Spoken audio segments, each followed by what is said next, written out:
Dito sa mundo ng cryptocurrency, isa sa mga pinaka-aabangang project ngayon ay ang Pi Network. Isa po itong top to earn crypto na matagal nang inaasahang magla-launch ng kanilang mainnet na opisyal na pong mangyayari ngayong February 20, 2025. Kaya ngayon na po yan. Ito po ay isang mahalagang milestone dahil matapos ang 6 na taon na pag-develop at 3 taon na enclosed mainnet, sa wakas ay magiging accessible na ito sa mas maraming tao.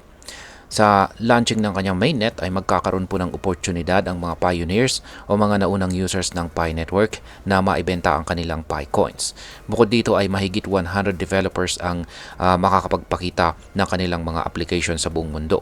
Ang mga ito ay may kaugnayan sa iba't ibang industriya tulad po ng decentralized finance or DeFi at saka gaming.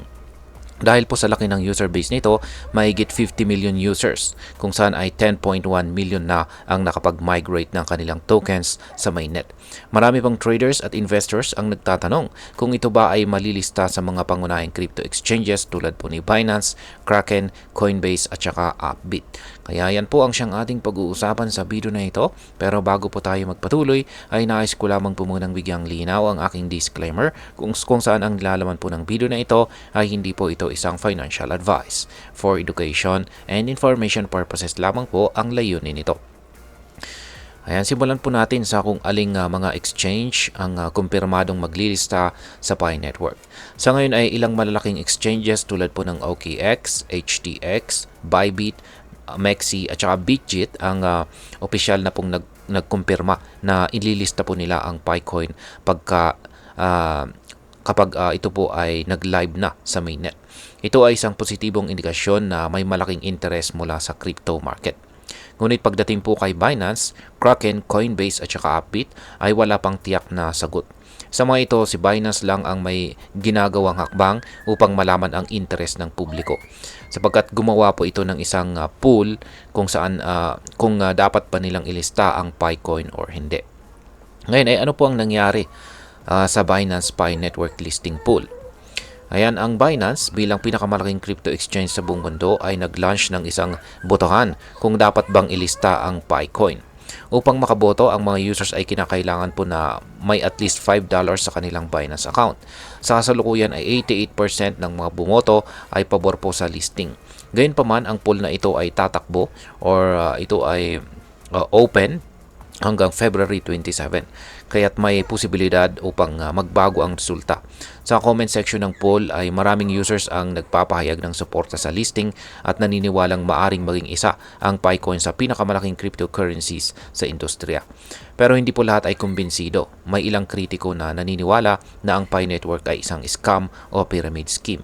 Matagal nang may accusation or akusasyon laban sa project na ito.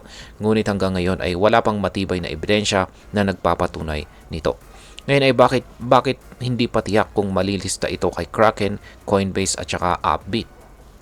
Ayan, ang Kraken, Coinbase at saka Upbit ay kilala po sa pagiging maingat pagdating po sa paglista ng bagong cryptocurrencies. Sa katunayan ay hindi pa nga nila inililista ang ibang popular na tokens tulad po ng Hamster Combat at saka Katizen. Dahil dito ay hindi pa sigurado kung agad nilang isasama ang Pi Network sa kanilang platform. Kung sakaling ilista ito sa Upbit, magiging malaking tulong ito para sa market ng Pi Network sa South Korea kung saan ay napakalaki ng crypto trading activity. Samantala ang Coinbase at Kraken naman ay may malalaking customer na nakabase sa United States.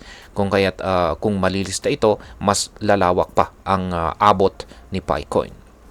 Ngayon ay ano po ang magiging epekto ng listing na ito sa presyo ni Picoin? Base po sa kasaysayan ng crypto market, kapag ang isang coin ay malista sa mga pangunahing exchanges tulad po ni Binance, Kraken, Coinbase at saka Upbit, madalas na tumataas ang presyo nito. Marami pong investors ang agad na bumibili ng coin kapag nalista ito na siyang nagdudulot ng price pump. Sa kaso po ng Picoin ay inaasahan din ng maraming analyst na tataas ang presyo nito sa sandaling malista sa mga major exchanges. Pero kay Binance, maaaring hindi pa gaanong kalaki ang paggalaw ng presyo dahil marami ng investors ang nakaabang dito at maaaring price in na ito sa market. Dagdag pa rito, ang Binance pool ay magtatapos 7 araw pagkatapos po ng mainnet launch. Posibleng sa panahong ito, humupa na ang hype at hindi na ganoon kalakas ang pagtaas ng presyo ng Picoin. At ngayon ay ano naman ang maaring maging epekto nito para sa atin bilang mga Pinoy crypto traders at investors na interesado rito kay Picoin. Ayan, kung sakaling malista ang Picoin sa mga pangunahing exchanges, magiging mas madali para sa mga Pinoy pioneers na maibenta o ipagpalit ang kanilang Picoins sa totoong pera o ibang cryptocurrencies. Magbibigay ito ng pagkakataon sa mga naunang sumuporta sa project na mag-cash out kung gusto po nilang kumita. Sa kabilang banda, kung hindi po agad malilista sa mga pangunahing exchanges, maaring mahirapan ang ilang users na mag-convert ng kanilang Picoins. Posible ring hindi agad lumakas ang demand para sa coin na maaari pong makaapekto sa presyo nito. Sa usapang regulasyon, dapat ding tandaan na ang mga Pinoy traders na ang Bangko Sentral ng Pilipinas or BSP at ang Securities and Exchange Commission ng Pilipinas ay may mahigpit na patakaran sa crypto trading. Mahalaga po ang pagsunod sa mga regulasyon upang maiwasan ang anumang legal na issue. At ayan, bilang panghuli ay ano naman ang aking masasabi tungkol dito. Ang Pi Network ay isang controversial ngunit highly anticipated na crypto project. Ang launching po ng mainnet nito sa February 20, ngayong araw na ito, ay isang malaking hakbang patungo sa pagiging isang ganap na cryptocurrency na maaring ipagpalit sa open market. Yan, or i-trade sa open market. Kung malilista ito sa major exchanges tulad po ni Binance, Kraken, Coinbase at saka Upbit, tiyak na magiging madali para sa mga users na mag-trade at mag-invest dito kay Picoin.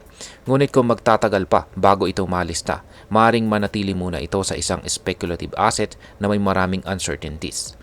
Para sa mga Pinoy traders, mahalaga pong manatiling updated at mapanuri bago mag-invest. Lagi pong tandaan ang DYOR or Do Your Own Research upang makaiwas sa posibleng panganib.